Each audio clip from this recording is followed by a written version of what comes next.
Don't come for me, but I actually think guava matcha lattes are a lot better than strawberry matcha lattes, and I love strawberries. If you've never had guava before, I would say the flavor is like a mix of strawberry, pineapple, and pears. I love saving glass jam jars after I finish using them, and this is why, because I love using them as like a little shaker or just saving like other jams that I make. It's just so cute.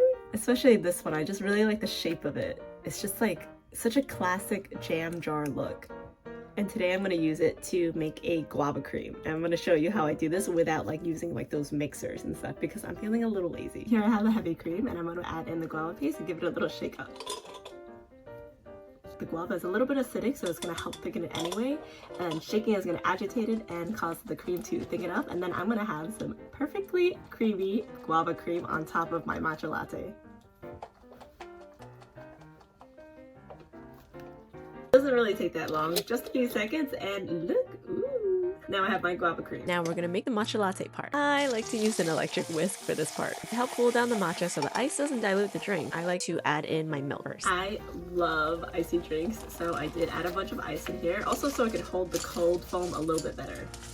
And now to add the guava cream topping. So you can see here that the cream is thicker in this one, but thinner in this one. If you want a thicker cream, follow my recipe and make sure you shake the bottle until it's nice and thick. If you want a thinner cream top, you can shake a little bit less and stir in a little bit more milk, not cream.